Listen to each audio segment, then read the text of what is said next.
to say about some record nights like that? Yeah, I mean, obviously, up and down the lineup. I think that I was talking to Andy in there, and even in the first, like we made the guy throw 24 pitches. We're not going down 1, 2, 3. It's hard to get everybody out. Like nobody's chasing, nobody's going outside of what they're trying to do and sticking to their plan. So they have to work, and then you get to the underbelly of a bullpen or guys having to work, and you just get to your rhythm and your zones where you're trying to do damage and your approach, and these guys are just staying within themselves, and balls are going all over the place. Really big walks too. Like if you're not going to pitch to a guy or give him something to handle, the guys are willing to take their walk, and just that pass the baton kind of mentality has really been impressive. And then guys come up and get really big hits. I thought Jan big hits, Dansby getting us on the board, Morel obviously the big double off the wall. I mean all over the place. Big Talkman, just everybody's contributing. Candy, geez Louise, like my goodness, it's been fun to watch. With Morel, we had talked about before, his numbers against season against lefties, and then he comes out and hits the homer. Just what do you think about the way they attacked him and how he was able to do damage? Yeah, he's a really impressive player, and he's got real thunder in the bat. And when he makes contact, good things happen. He's a guy that just continues to mature and has been very consistent in his approach and his at bats. And yeah, I mean, I think over the long haul, he's just a really good player. Really good hitter. Candelario, 4 for 4 today, 4 for 5 yesterday. Could you have imagined, a better start for him? No, I don't think anybody would have put that on, and I'd probably, he will get out from time to time, but he is just deepens our lineup so much. He's such a good hitter, and the at-bats on the right side have been really impressive today, and good defense at third. He's a good player. That's why we went out and got him and identified him as a really important piece, and the value he brings to just deepen our lineup and both sides of the plate. Like makes really tough matchups for the other manager as well. And to kind of build on that, what does it do for your lineup now to have 2 switch hitters out there?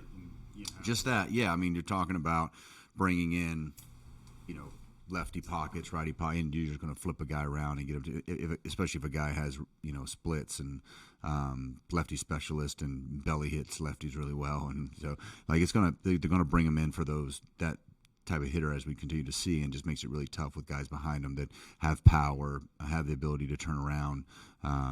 It just makes it really, really tough. You're just picking a weaker side, but that player gets particular bats at that. So Candy and Hap obviously bring a lot of trouble for the opposing manager.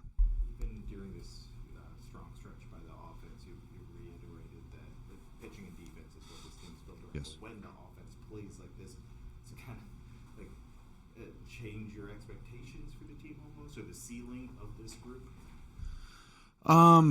Yeah, I don't look at it like that. I think the season comes in waves, and some pitching does really well at times, and the offense has got the ability to do what it's doing right now, I think, on any given night. And same with pitching. It just, when you have the things that you can bring every single day, which is pitching and defense, and things that we try to focus on every single day, the offense is free to go out there and have their bats and work as a unit. And I feel like it's just been a real cohesive group throughout the lineup for a while now. And so, yeah, I think it's like, wow, we're able to put up these types of numbers offensively. Like, yeah, you do feel like the ceiling goes way up.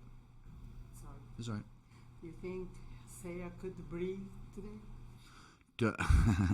We hit a homer and got a big knock for us, so that was nice. Nice night for Seiya. I think there's a kind of a good problem to have right now. There's a lot of guys swinging the bat really well, and trying to get everybody going and giving guys some breaks and rest here and there. They've played a lot during this 16-game stretch. It's a nice luxury to have. First, look at Quas tonight. What did you see from him and his debut here? Nice poise. He said the definitely different atmosphere he came into than the one he was coming from. Just seemed like he was having a lot of fun out there. No panic. Won the ball back. I love how he gets it and goes. Ball sinking down the zone. A lot of ground balls there. Hopefully that's what he can do. Big double play type guy in your mind. bring him in with traffic. He's quick to the plate, stuff like that. Just seemed like there's real movement to the ball.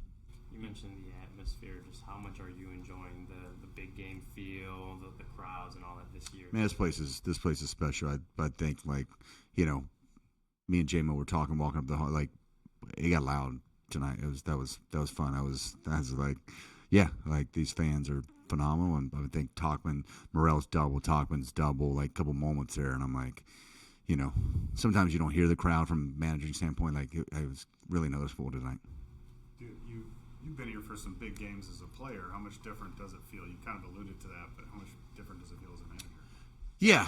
I think, I don't know if I get caught in the, you know, guy hits a double and you're thinking about something else. So it's like I don't get to celebrate and high five and do the whole symbol when these guys get big knocks. But it's fun. Like, I don't know, the dugout, the atmosphere here, the fans, the music, just the way the crowd supports this fan base and us is fun when you're winning. Things all that is really fun. So we'll try to keep that train rolling. Have a good night.